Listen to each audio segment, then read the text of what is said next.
Everybody and welcome in, or hello everybody and welcome into this AFC South show. I'm the host of the channel. My name is Curtis Brown, here on Curtis Podcast Network. With me, as always, our resident well, I guess not as always, but our resident Jaguars fan for the evening, Eric, aka Mr.Talk of Third and Teal. Eric, how you doing tonight? I'm doing wonderful. I'm glad to be here. Ready to talk some football. AFC South, Jaguars, Duval, baby. Let's make it happen. Down here at your bottom, we've got Jeff, aka Big Steck, Unstable. You can go check him out at Big Steck. What is that?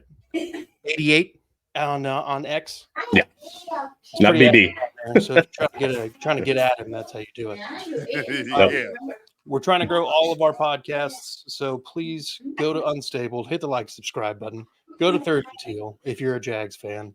Hit the like, subscribe button. Go to Real even Texas. Even if you're not, hit the subscribe button. Just hit it. You don't have to visit. Just at least push the button. Hit it. Right. You don't like the content, back out later. But you've come to the right spot if you're an AFC South fan. There you I'm go. a Texans fan. Of course, Eric is Jags, and then down here at the bottom, obviously with the Colts hat, that is our Colts guy. Titans people couldn't be here this evening. They're on a bye week, so they're doing whatever. But check out Titans Takeaways, all part of the sisterhood of traveling pants that is CPN Network. We're previewing Week 5. We got a division matchup between the Colts and the Jaguars in Duval, a place that the Colts have not won in a very long time. And then we've got 3-1 Buffalo Bills traveling to Houston to play the 3-1 Houston Texans with a litany of injuries on both sides. All of that we'll be getting into this evening. So hit the like and subscribe button. Trying to grow the channel. We're at 514 subscribers. Like, see that number keep jumping? Hit that thumbs up so we can be put in front of more AFC South fandom. Without any further ado, let's dive on into it with some injuries. Jeff, let's hear about the Colts. Pass. Tissue paper. Tissue paper. It ain't pretty. Anthony Richardson downgraded to doubtful, so probably not going. So it'll be Flacco. Jonathan Taylor ruled out, ankle injury. Kind of saw that one coming. Kenny Moore out. Kwity Paye out. Ryan Kelly questionable. Didn't play all week. I'm okay if he sits. I think Tanner Bortolini came in against the Steelers, did a phenomenal job. I'm okay if Kelly needs another week. And Braden Smith. It was kind of a weird practice week. Didn't participate Wednesday or Friday, but fully on Thursday. So I don't know if Friday was just kind of a, okay, you win, you can rest kind of thing, or if it was maybe he tweaked it. Don't know. He's questionable. That would be a hard miss. I mean, he's been really good, and he did very well against TJ Watt. So that if he's out, it'll be a rough day. Yeah, true. Eric, how are the Jags looking this week? We looking better after today.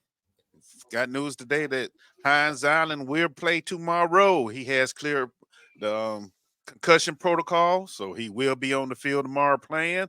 We get Darryl Savage back. And we get we got Savage back. We get Lloyd back tomorrow. Ingram is still, day to day, as they say. So we may get him, we may not, which I think is more of an important piece than the defensive part right now. Because if Ingram can actually play tomorrow, that's going to be some trouble for them Colts. That defense. It really is. But as of right now, it's looking good. So defensively, we get some pieces back, which we desperately need right now, especially with Flacco being the quarterback. He's got a little better. Yeah, anyway, we don't like Flacco. But yeah, so that's the biggest news from the injury side of the house right now. So yeah, we're good. Hell yeah. For the Texans, there's no Derek Barnett, no Joe Mixon. Jerry Hughes was put on IR today. Kurt Heinisch, who has activated his 21-day window, is going to miss this week. Questionable, we got Damian Pierce, Jake Hansen, Dylan Horton, who recently beat cancer and is working his way back. This is like his first week of practice since last November, so just huge to have him out there at all. Robert Woods, Titus Howard, and Aziz Al-Shaair, who was fine all week and then got sick. He may miss this game because of illness. We will see and check on that. But the big news for me is who's the Bills have out. Obviously, Von Miller got suspended. You got Khalil Shakir missing this week. Taylor Rapp, the safety, missing this week. Antonio Johnson, the nose tackle. And Ed Oliver, the 3-5 technique, also missing this week. That is huge. Yes, it is. 3 of their 4 starters on the defensive line are out. Absolutely massive, massive outing for the Texans. And we get to possibly see what Blake Fisher looks like at right tackle instead of Titus Howard. I'm cool with it. We'll see how it goes. Okay.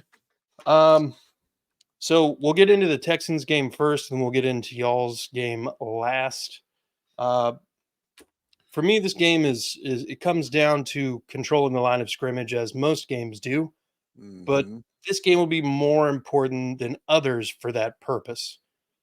We've seen in the one Bills loss this season that if the running game gets going, the Bills defense is not a team that can stop it and make the crucial stops. They just get bulldozed. Now, you could credit that to Derrick Henry being a freak of nature, and rightfully so. Yes. You could do that. Yes. Not going to argue with you. But if Houston can get even half of that between the 3 running backs that they have that will be active this week, J.J. Taylor, Cam Akers, and potentially Damian Pierce or Daria Gumbawale, depending on how Pierce is. Oh, I can't stand that guy. So I'm interested to see how that shakes out. With Titus Howard being questionable, if he's not there, like I mentioned, Blake Fisher gets his first start in the NFL, second-round draft pick out of this last draft. So going to get to see a little bit more of him. He came in last week to play left tackle when Laramie got hurt for the second quarter. But now we'll see him at the right. I'm hoping that maybe he'll cause less penalties. But I also know he's a rookie. And there's a good chance they're going to be like, oh, let's focus all of our attention on this guy. And he'll be a liability. Until they can prove they can stop him. Yep. I mean, if I was the defensive coordinator and I hear that he's starting at right tackle, that's exactly what I'm doing. Yeah. Beyond that, I mean, I'm also going to focus a lot on the guard center area because that's just been abysmal for the Houston Texans, just like the running game has been since Joe Mixon has been out. If they can get, like I said, 100 yards on the ground collectively out of 3 backs and are situationally able to stop James Cook, I think we have a really good shot at winning. I think Josh Allen is a really good quarterback. I think he's at least a top 5, and he's out the most consistent weapon that he's got in the wide receiver room. Now, I've said this comparison before, and I'll say it again now. The Bills are built like the mid-2000, 2010 Patriots with 2 tight ends and a bunch of wide receivers who are either veterans that are, trying to prove they still got it, or guys who never lived up to the hype, or young guys. And then you got a good quarterback just kind of trying to piece it all together behind a really good offensive line. Yep. Pressure on Josh Allen, who actually has a losing record against Houston all time, which is crazy to think about. But you get pressure on him, able to bring him down a few times, which we weren't able to do much at all against the Jacksonville Jaguars, who have a significantly less quality offensive line. True. There's a lot of issues that could come sitting back there all day, able to find whoever's open. It's going to be a big fight. CJ Stroud's got to play clean again, and the defense has got to be able to make the kind of stops that they were making against Jacksonville. And now a lot of that was aided against Jacksonville by poor play calling in situations where they probably should have been running instead of throwing 2 consecutive passes on second and third down. I digress. You're not Buffalo. Have to step. Right. Defense is actually going to have to be rigid and not allow the big play. Mm. That happens, I think Houston's got a pretty good shot at winning this game. If you guys, for you, and you guys can jump in at any time, how do you think Houston wins this game? Houston wins the game. I'm gonna tell you, Houston wins the game by controlling Josh Allen's legs. Because he hurts more teams with his scrambling than anything else. If he gets to moving and creating with his legs, it's gonna be a long day for your defense. It really is. Yeah. I don't care, what your ends are doing, because he's man. He hurts you that way, and I think that's one thing Baltimore really did well when they played him. They controlled that aspect of it, and if y'all can do that, y'all have a good chance. But if you cannot stop him from scrambling, making big plays it's going to be a long afternoon. It really is. Yeah. Now, as far as y'all in your running game, I think Cam Akers has a little something in him. He just has to get back used to doing it. I think the more he gets the ball, the better he'll be. The young back that you had last week against us, I forgot what his name was. He showed some flashes as well. I forgot the one came off the. Did he come off the practice squad or JJ someone? Taylor? Yeah. So Yep. he showed a little flash as well. Your tackles, as like what I was, they have to control the line of scrimmage. If not, it's gonna be ugly. It's gonna be real ugly. So yeah, that's all I got to say. Okay. Big Jeff, what you got? Yeah, sorry about that. I've got niece over here, and kids are a little crazy. No, you're fine. So there's background noise. It's my fault. But no, I think this offense for Buffalo is going to have to, they were saying it in the preseason, it's going to have to run through Kincaid, especially with, what's his name, Shakir out? Yeah. I'm saying that right. But yeah, it's going to have to run through Kincaid, and they're going to have to lean on Cook. I think if they get Cook going, it's going to be a long day for Houston. And then, Josh Allen, I don't know what real receiving weapons he has outside of Kincaid, Shakir out. So, yeah, if they can run the ball well against Houston, it's going to be a long day. But if they can keep that under wraps and like Eric said, keep Josh Allen from running on him, use Josh Allen to stop. I wish it was the Jags where it's Josh Allen and Josh Allen. But, yeah, keep Josh Allen, in the pocket, keep him under pressure.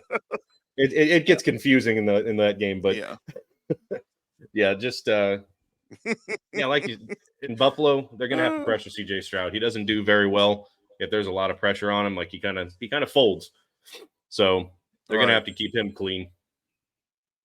And get Kincaid and Cook going. Yeah, last week actually we put a lot of pressure on him without bringing him down. At times that did hurt us. So yeah, that is going to be important. But Buffalo's front is pretty good lately. I mean, they have been pretty stout this year. So and with your tackles, the way your tackles been performing the last couple of games, I don't know. But with three of their defensive front guys out, potentially their best corner and linebacker, they're both questionable. That's I true. think that gives us a little bit of a little bit of hope. Greg Rousseau is still nothing to sneeze at. I mean, he's a one hell of an edge player. He's great in run defense. But but it just takes one little break and get that confidence going. So yeah, very true. But it's going to be a very, very interesting game. Yeah, I think so too. I think ESPN and all the sports books feel the same.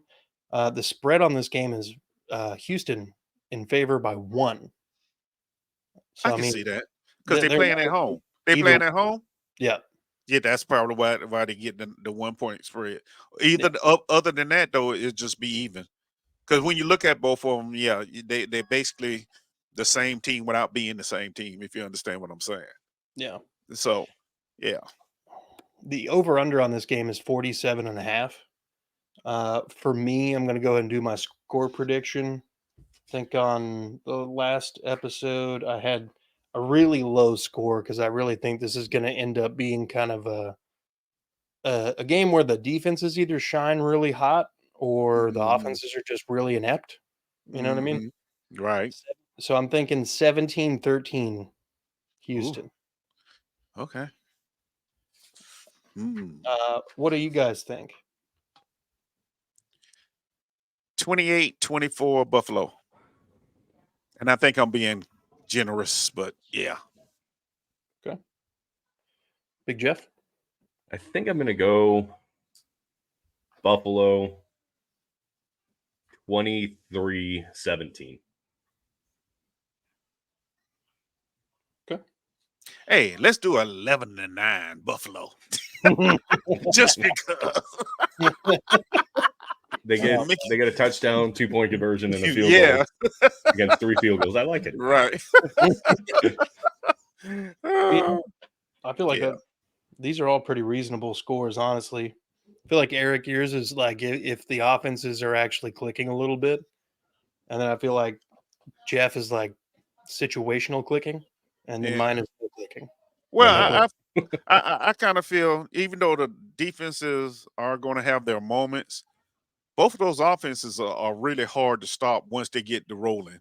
So, with that being said, yeah, they're going to put some points up.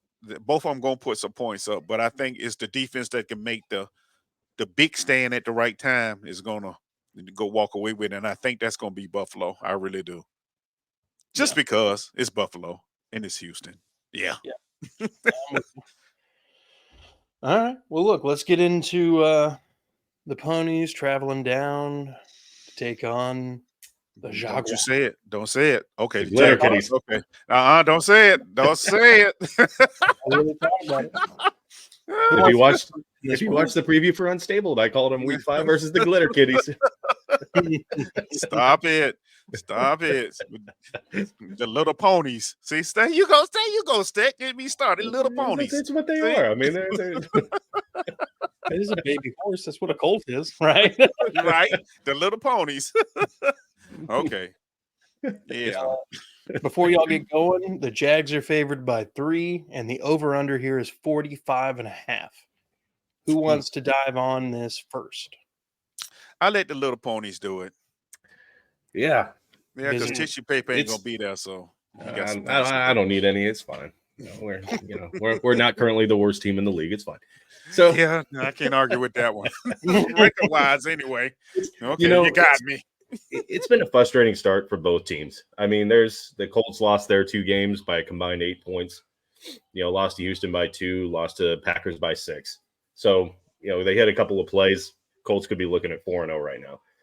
And except for outside of the Buffalo game, Jaguars could easily be 3-1. So it's just a few misplays here and there. It's been kind of a frustrating start for both. But the Colts, I think, didn't you say that both the Colts and the Jaguars, like their opponents' combined record is the same 10-10? Yeah. So Colts have just gotten yes. They've done what they needed to more than Jacksonville. Yeah. That's about the only way you can put it. But this Colts team, their bread and butter it's got to be through the offensive line. It's got to be in the trenches. And so far, it seems like the coaching staff hasn't really been able to figure out. We talked a lot about on Third and Teal about what their identity is. They haven't been able to figure it out. Haven't been able to lean on what they should be doing, and that's run game. Jonathan Taylor, he had a couple of good games, and now he's hurt. So the Colts are really going to have to lean on Sermon. I don't know how much of a workload he'll be able to handle, but if it is Braden Smith and Kelly, Bordolini, doesn't really matter. I think who's at center. I think you could have a really good day if you lean on him. If you're having Flacco throw the ball 30, 40, whatever times, it's not going to be good. You got to get your run game going regardless of who it is. And you're going to have to spread the ball around. I really want to start seeing the tight ends get more involved. I really want Josh Downs he kind of took over that game with Pittsburgh. He had a really good day. He was picking up, some third and longs, and he was that security blanket for Flacco, and that's what they're going to need from him.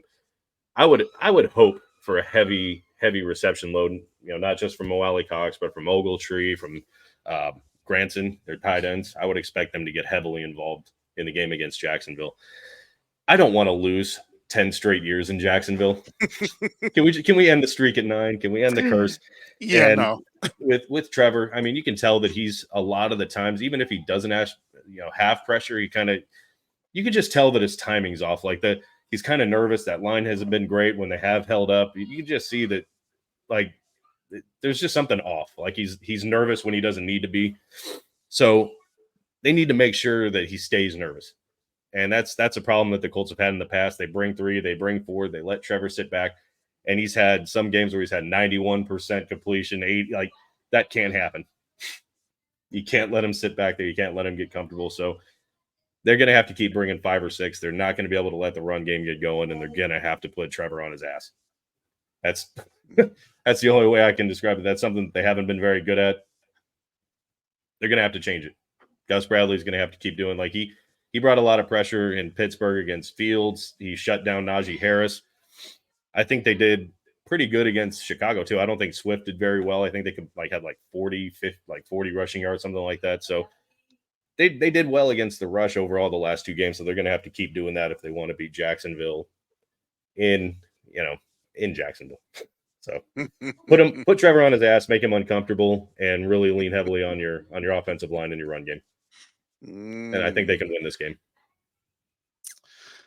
Man, you said a whole lot of bad stuff because number 10 is coming. But anyway, our defensive front is actually very good against the run. So yeah, it's going to be with Jonathan Taylor being out.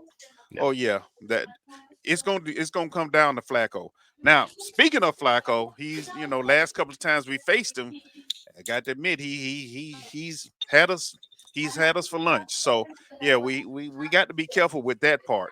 But with DeForest Buckner not being there, that's a big, because he's been a big killer to us. I don't care when we play, he's been doing his dang on thing. So he's out. That's a good thing. Now we get Savage back. We get Lloyd back. We get Josh Hines Allen. He's gonna be good for the game. So I think we're gonna put enough pressure on Flacco to get some things done. I really do. With Savage and Lloyd coming back, I think that's gonna strengthen our defense, especially with Savage in the secondary. I think it's gonna help. Downs been looking pretty good. Long as he don't match up against Darby, we should be good. Darby is our weak link, man-to-man zone, whatever. He's old, okay? He's dependable, but he's old, all right? He just can't run with the youngsters anymore. Now, as far as offensively, Trevor has been getting better. He really has. When Trevor decides, okay, enough of this, I'm going to throw the ball, Trevor's deadly. I mean, stepping up in the park and everything. And you're right. Our offensive line has been so bad, he can't help but think about it sometimes. In fact, when you was on the show, we showed the all 22 where he had to push 74 up front so he can step back because he did that crazy spin and got sacked. But that plays in his mind. So we have to worry about that. But the only good thing is we got that 2-headed running back combination with Tank Bigsby and ETN. Right now, Bigsby is the more physical runner. He really is. And I think he's going to wear on that defensive line a little bit, especially with Buckner not there. He is. And ETN, I think we need to hit ETN more in the screen plays and, out in the flat, make your linebackers work a little bit. So that make Gus Bradley not want to bring so many blitzes, if you understand what I'm saying. Make him play up head to head, honestly. And if that happens, man, it's gonna be a long day. We in Jacksonville. We got our throwback song, the field looking sweet. We honoring the old timers. Oh man, y'all in trouble, dude. I'm just gonna say, y'all in trouble. We at home before we get ready to go overseas and run rampant over there. So and I really think this game here is going to be our jump off to getting better. Hate to say it like that, but let's be honest, we the only team in the league without a win. Somebody's got to give us a win, and we at home, 9 in a row, finna be 10 in a row, and then we gonna keep rolling from there. I look for my man BTJ, I look for him to have a big day. A big day. I really do. Strange. If Ingram can't go, I think Strange, our backup tight end, he's gonna have a big afternoon as well. And all that we want them to do is catch the ball. Just catch the freaking ball. If they catch the ball, it's a different season. It really is. It's a different season. Minus a fumble here or there. And we do need our defense to come up with some turnovers. Some real takeaways, not, gifted stuff where, he muffed a punt or something like that. No, we need to make some interceptions, cause some fumbles, do something. We need to change what's been not working for us. So yeah, that's how I look at it.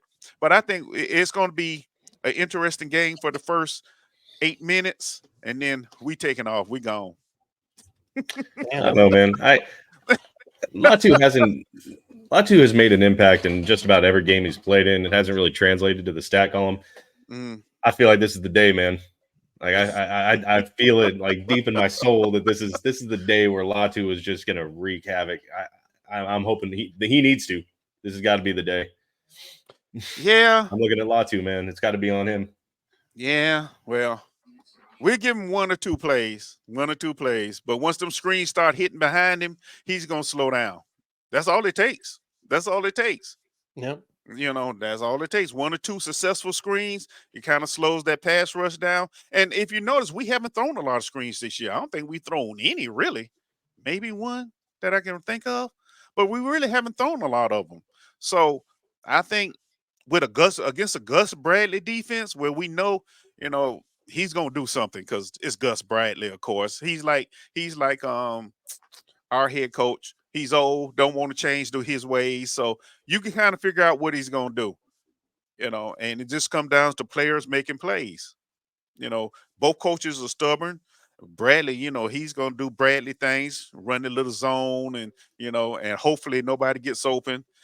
And hopefully we can change our route tree a little bit also. Because as we talked on 3rd and 10, our route tree really sucks. So we need to change that to where it threatens the defense a little bit more. And if those things happen just a little bit Sunday, we'll be all right. We'll be rolling. I'm going to agree with you. I'm going to agree with you with Flacco. I mean, if they can't get the run game going with Sermon, all I want from him is like 4 yards a pop, 4 yards. That's all I really want from him. Mm-hmm, right. Right. I'm not expecting him to get it break off. I hope for a home run hit, but I'm not really expecting that from Sermon. But if he can get 3 or 4 yards and kind of make those manageable third downs for Flacco, I think he can. I think he can deal. So yeah, of course. that's Sermon was a beast when he came into the league before, out of college. Now, of course, getting with the wrong team and injuries here and there, hey, it kind of slowed him down a little bit. But as far as Sermon brings a little bit. He's not as I guess fluid and powerful as Jonathan Taylor, but he's got a little bit more quickness feet wise. So he can move when he gets out there. So we're gonna see. We're gonna see. But I think Devon Hamilton, he's been playing very well since he's been back this year. It's not really noticeable in the stats, but it pops on the film when you watch. He's been controlling the middle, and I think that's going to be a important matchup too. Devon Hamilton and the center, whoever your center is. Yeah. Either Kelly or Bordolini. Because if he's going to control like he's been doing, yeah, it's going to be a long day for y'all. Flacco is going to have to carry you. And even though Flacco is Flacco, I think we'll get the best of him this time. Because he really doesn't have that Cleveland defense behind him this year. So that gives us a little leeway. Yeah. So, yeah. Obviously, this game is huge for Jacksonville. You go 0-5, 0-2 in the division. That's a real tough hole to crawl out of. Yes. That's pretty much a wrap. And then on the other hand, if the Colts lose, they're 0-2 in the division, looking at Tennessee coming down the pipe after a bye week. where they would be what we're looking at. That would be week 6, and you guys would have already played half of your division games. Yeah. That's That's a hell of a hole to have to come out of. yeah. So Yeah. this is a must win for both teams. Obviously it's a bigger must win for the Jags to keep any Correct. hope of something alive. Right. I And agree. so I think I'm gonna have to give them the edge a little bit in terms of like they've got to bring it. Like if this Jaguars team comes out flat and just for whatever reason doesn't look cohesive, and that wasn't a problem last week. Like No.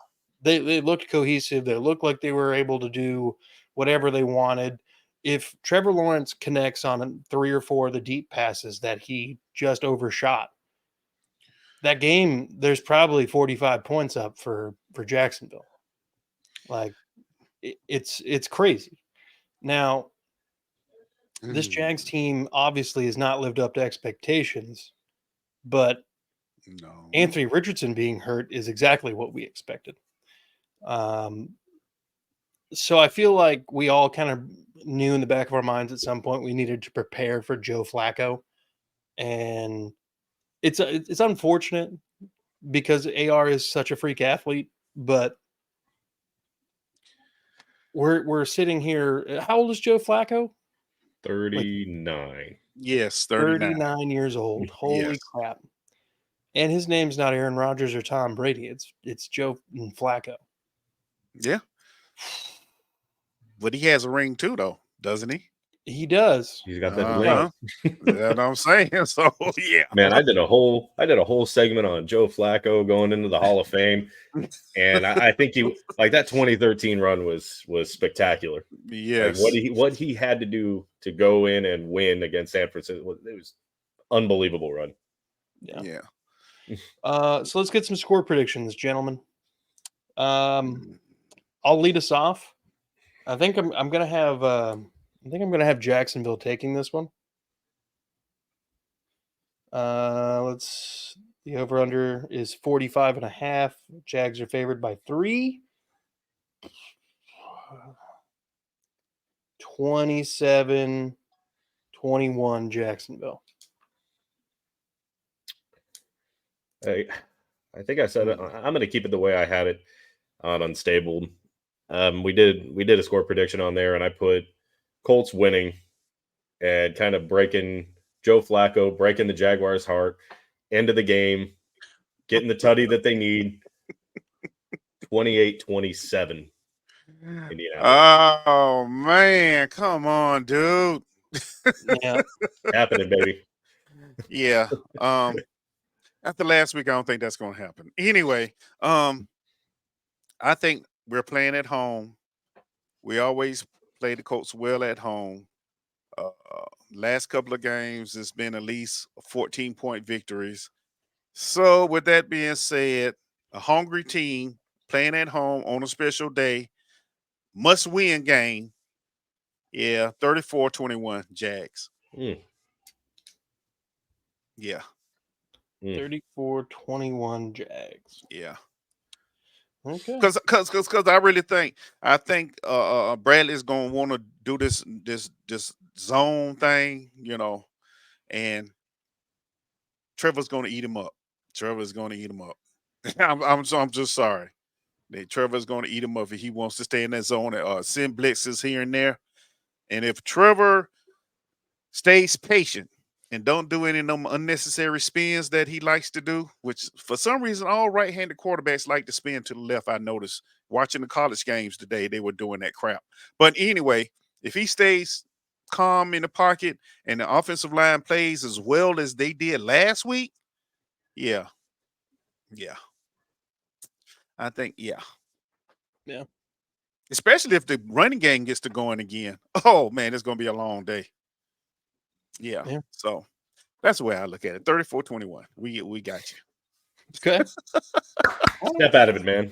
I mean, come on. Curtis just said last week we could have put up 40 if we would have executed easily. Woulda, coulda, shoulda, man. Come on. I know, right? So we're going to this week. We're going to execute this week. I'm just saying. They have to. Yeah, I know. That's what I'm saying. I mean, I feel Great like deal of every coaching. I mean, loss but had like 75% chance that Doug Peterson and company get fired. Well, Yeah. we was talking in our chat earlier today. The Jaguars usually don't fire a coach during the season. There's only been two Urban. since Shaw took over: Urban Meyer and Jack Del Rio. But Jack Del Rio had been there like 9 seasons. So Yeah. yeah. So we usually don't do that, but there's always time for change. And, Yeah. you know, yeah. and But Curtis, like we said on third and teal though, if if we do happen to drop this game, yeah, some changes have to be made. Whether it's getting rid of Press Taylor as the OC, Sean saying, "Look, Doug, you need to call the plays from now on. Enough of this crap." Something. Go out and promote the quarterbacks coach. Mike McCoy, as offensive coordinator. Do something, because what we have going on right now is not working, and that is the problem. Nobody wants to change anything right now. Well, the players play and the coaches coach. Yeah, well, neither one of those are working really well right now. That's why we sitting here 0-5. So yeah, you got to do something. yeah. But Curtis made a point a little bit ago. The Colts, if they lose this game, they go to 0-2 in the division. Got the Titans coming in, fall to 2-3. If the Texans beat Buffalo, they improve to 4-1. That division taking the AFC South, it gets a little bit further away. So Yeah. this is kind of a must win for the Colts too. So yeah, don't think that they're not hungry for a win in Jacksonville and that they haven't heard they haven't won there in 9 years bullshit, and they're trying to change it. So wait a minute. If you don't was look a past coach it. though, if you was a coach, would you use that as a motivational type of thing? Oh yeah. Damn, How many aren't you tired of fucking losing in Jacksonville? Can we get a win? yeah. You guys remember when they dressed up like clowns in the audience? They dressed up like clowns and you lost. Like most of the team, but yeah, Well, that wasn't for them. That's about bulky though. But yeah, Oh, it was. It was definitely. Yeah. But I mean, But yeah, still. yeah. Can you imagine? You get You're kicked out of the playoffs by where you the fans show up in clown outfits to get like that was horrible. Like Yes. you want a decade of losing in Jacksonville. Come on, let's get a fucking dub here. Oh, Lord. Yeah. Yeah. This should There's be a good motivation game, though. both ways. There is. There is. But I feel like, I don't think Shane Steichen's in danger of losing his job if No. the Colts lose. Not this game, but Yeah. at least I think Ballard's seat was at least very warm after the start to the season. It might have cooled off a little bit, but it had to have been pretty toasty. Yeah. So Well, the secondary is kind of a problem, and he did not really address that at all this offseason. And I still don't understand why they're not trying to make deals for somebody. they like the guys that they have is the answer that we're given. We like the guys we have in house. Oh, like our offensive line? Mm-hmm. Yeah. I mean, Jalen Jones has played well, surprisingly. Like he's actually, I mean, he had a rough game against the Texans, but after that, he's been good. He's been pretty good. But beyond him and Kenny Moore being out, it's suspect. Yeah. They need to step up big time. Big time. Yeah. Big time. I mean, it's probably gonna be Jalen Jones on BTJ, and that makes me nervous. That they just bring a house blitz every play. Look, if he gets it past you, he gets it past you. Just bring a blitz every play, and either it hits or they hit. Roll the dice. Yeah, it makes me nervous. Oh, wow. Yes, please do that. Look, it's already been a crazy football weekend. I mean, we can see all manner of things happen. We saw Vanderbilt beat Alabama today. Yeah. Well, I know that's a big upset. I know this, but Vandy has been playing really well this year. They're not the Vandy of 2 or 3 years ago where that's a guaranteed win. Don't even worry about looking at that game because you already know they finna lose. They have actually been playing pretty damn good this year, so. And Alabama is not Alabama as everybody wants you to still believe. I think Melrose is not that guy. No. He has some good moments, but I don't think he's that guy compared to what they used to have. I don't think their team is the team they used to have anymore. So Yeah. I agree. That's just my opinion. I agree. Yeah. All right. Look, I think this is a good spot to go ahead and wrap it up. Do we have any closing comments? Go Colts, baby. Duval! You're gonna hear a lot of that. Sunday. All right. Well, like I said at the top of the show, head on over to Third and Teal. Head on over to Unstabled. Head on over to That Real Texas Team Podcast. Hit the like and subscribe buttons. We're trying to grow those channels. I got something. Oh yeah. You got something? Yeah, I got something. My main men, Isaiah and Trevor will be at the game Sunday. So Third and Teal, y'all look out for them. They're gonna be doing some shorts and some everything. So if y'all see them, give them a shout out. And yeah, let's go. And Worm. I know this ain't our show, but hey, Worm. Thank you, Worm. Okay. I'm good now. Oh yeah, and it's my birthday Monday, so the Colts need to get me a win. Be a great gift. Whatever, man. Do it for my birthday. If y'all are listening, one of our 60 subscribers, win for my birthday. Also, we got a Titans pod, Titans Takeaways 1 on YouTube. Check them out. Like, subscribe. Titans are obviously on a bye week, and so I gave the Titans people a bye on this episode. But they will be back for the next preview. So without any further ado, be good people. Go Texans. Go Colts.